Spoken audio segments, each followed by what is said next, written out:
बढ़ रहे हैं आगे। देहरादून से इस समय की एक बड़ी खबर आ रही है, आप तक पहुंचाएं, जहां बजट को अंतिम रूप देने में अब सरकार जुटी हुई है। एसीएस वित्त आज विभागों के समीक्षा करने जा रहे हैं, तो यहाँ विभागों के साथ बैठक करेंगे, समीक्षा करेंगे और अगले 3 दिन तक ये जो समीक्षा बैठकें चलेगी, इसमें मार्च में पेश होना है स्टेट का बजट। गैरसैंण में होगा बजट सत्र।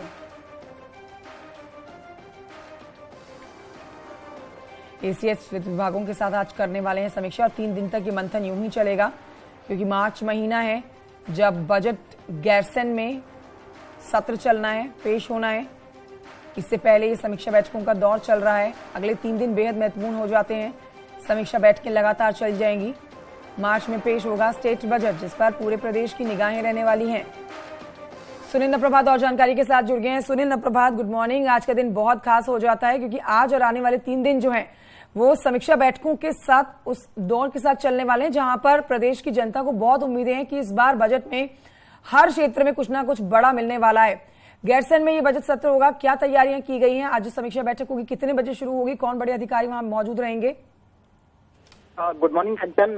सरकार पिछले लंबे समय से, करीब दिसंबर से लगातार बजट की तैयारियां कर रही है और खासकर आम बजट तैयार होने के बाद एक लीक लाइन जो प्रशासनिक अफसर है उनको मिल जाती है और इसके बाद बजट की प्रक्रिया में यहाँ पर तेजी देखी गई है। कल सचिव वित्त दिलीप जावलकर ने भी तमाम अधिकारियों के साथ बैठक कर बजट को तैयार किया और आज एसीएस वित्त प्रमुख सचिव आनंदवर्धन तमाम विभागीय अधिकारियों के साथ बैठ के बजट को अंतिम रूप देंगे।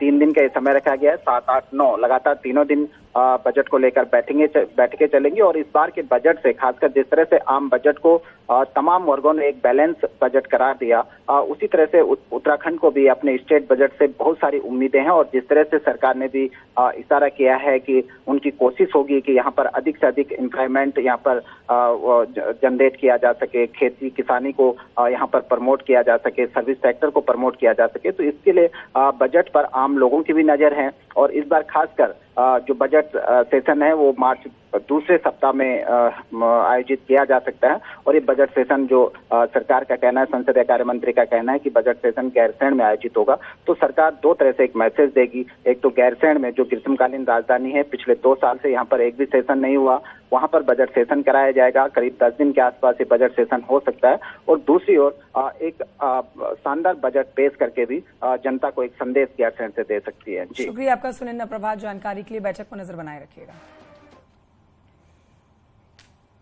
उधर आपको बताएं, देहरादून से इस समय की जो बड़ी खबर आ रही है, जहां पर राज्य लोक सेवा आयोग पीसीएस प्री एग्जाम के रिजल्ट को तीसरी बार संशोधित कर दिया गया है।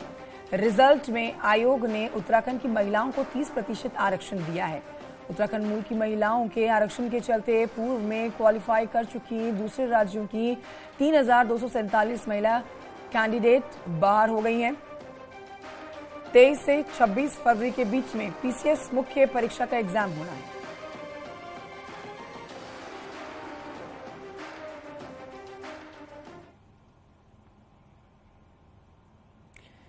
सीएम पुष्कर सिंह धामी आज हल्द्वानी के दौरे पर रहने जा रहे हैं, जहां सीएम धामी आज एसटीपी प्लांट के साथ करोड़ों रुपए की विकास योजनाओं की सौगात देंगे। एसटीपी प्लांट और उसके साथ करोड़ों रुपए की विकास योजनाओं की सौगात आज मिलने जा रही है लोगों को। इसके साथ ये भी आपको बताएंगे, सीएम धामी अधिकारियों के साथ विकास कार्यों की समीक्षा भी करेंगे। हल्द्वानी में ही सीएम बीजेपी कार्यकर्ताओं के साथ बैठक करने जा रहे हैं।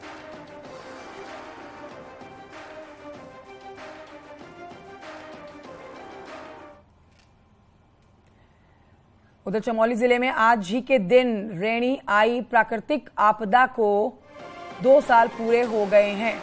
आज ही के दिन 7 फरवरी 2021 को रैणी में आपदा आई थी। इस भीषण प्राकृतिक आपदा में, इस हादसे में 205 लोगों की जान चली गई थी। आज भी लोग आपदा को याद कर सहम जाते हैं। जान गंवाने वाले अपनों को याद कर रहे हैं।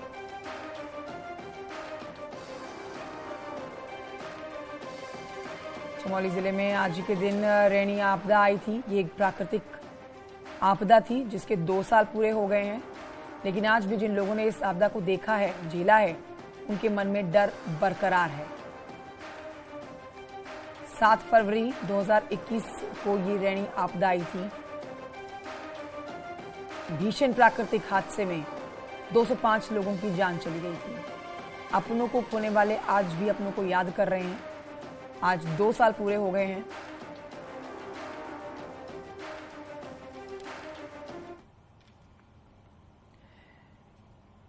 कर्णप्रयाग के बहुगुणा मोहल्ले के 39 घरों पर दरार है। 8 परिवारों को शिफ्ट किया गया है।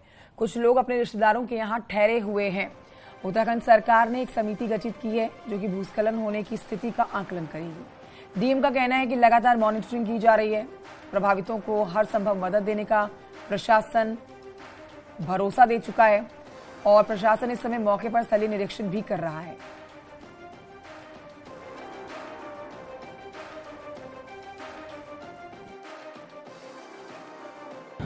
कर्णप्रयाग भगुना नगर क्षेत्र में तो जो पहले बुद्ध साहब की उसमें एक स्थिति हमें उजागर हुई थी, तो उसमें IIT रुड़की की तरफ से एक स्टडी की जा रही थी कि सुरक्षात्मक उपाय जो वहां किए जाने हैं, तो वो गतिशील थी। उसके अलावा भी वहां पर माननीय विधायक जी की तरफ से भी और बाकी जनप्रतिनिधियों की तरफ से और भी आसपास के क्षेत्र हैं जहां पर बुद्ध साहब की घटनाएं उन्होंने बताई हैं।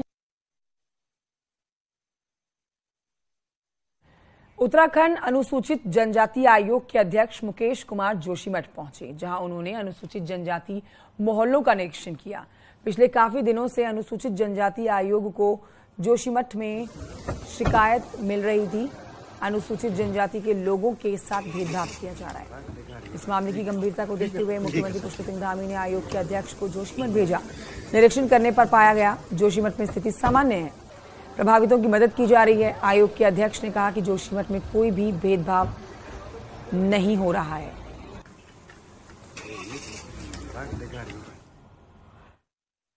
प्रत्येक व्यक्ति की चिंता माननीय प्रधानमंत्री जी भी कर रहे हैं और माननीय मुख्यमंत्री जी भी कर रहे हैं, और सरकार का ये प्रयास है कि हर एक किसी को, सरकार की कोई ऐसी मंशा नहीं है किसी के साथ भेदभाव किया जाए। अल्मोड़ा से खबर, जहां दुग्ध संघ में पहले बोर्ड को भ्रष्टाचार के आरोपों में निलंबित किया गया। इसके बाद नए प्रधान प्रबंधक को लेकर बवाल मच गया।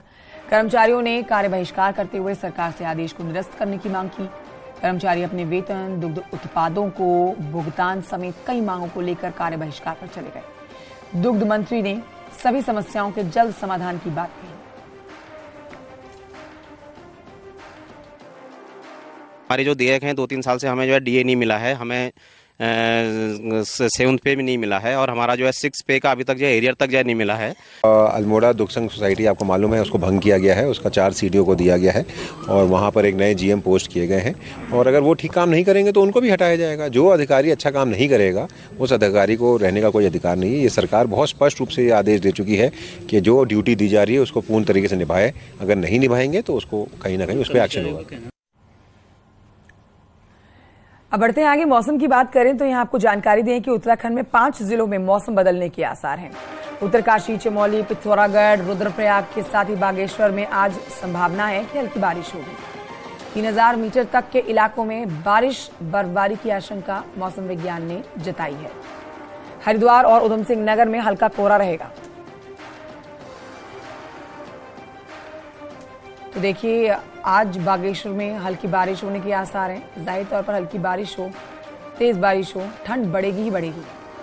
तो ऐसे में ठंड से अभी और कुछ दिन परेशान रहना होगा प्रदेशवासियों को। न सिर्फ बारिश बल्कि कई जगहों पर हल्की बर्फबारी भी हो सकती है। 3000 मीटर तक के इलाकों में बर्फबारी का अंदेशा जताया गया है मौसम विज्ञान केंद्र की तरफ से।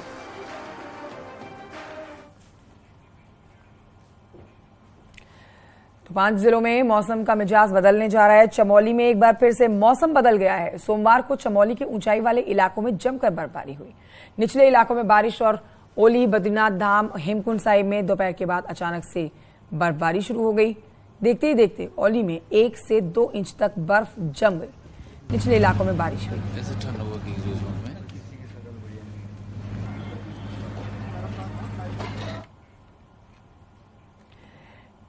आगे बढ़ते आपको बताएं, साइबर ठगों ने डीजीपी को भी नहीं बख्शा। डीजीपी के नाम पर हुई ठगी। पुलिस डोनेशन के नाम 10 लाख की ठगी हुई है। 2 वकीलों ने की डीजीपी से शिकायत। आरोपी दौलत कुंवर ने की 10 लाख की ठगी। आरोपी के खिलाफ मुकदमा दर्ज।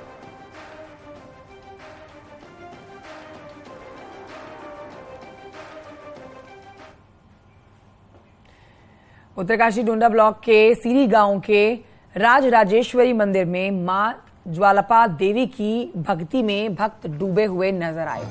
मां ज्वालापा के पक्षवा ने खौलते तेल में हाथ डाला, जिसके बाद देवी परिषद में मौजूद देवताओं के पक्षवा ने भी खौलते हुए तेल में हाथ डालकर आशीर्वाद के रूप में भक्तों पर यह तेल छिड़का। इसके बाद पूरे ग्रामीण मां ज्वालापा देवी के जयकारों के साथ झूम पड़े। ज्वालापा देवी मंदिर में खौलते तेल में हाथ डालने की परंपरा है। ग्राम सीरी में देवी ज्वालापा का पसवा, जिस पर देवी अवतरित होती है, बदल जाने के कारण पसवा को खौलते हुए तेल में पकोड़े निकालकर संपूर्ण जनमानस के सामने परीक्षा से गुजरना पड़ा। चीन की नेपाल से बढ़ती नजदीकियों के बीच में भारत और नेपाल आपस में 4 लेन हाईवे से जुड़ने जा रहे हैं। इसे दोनों देशों के बीच में इकोनॉमिक कॉरिडोर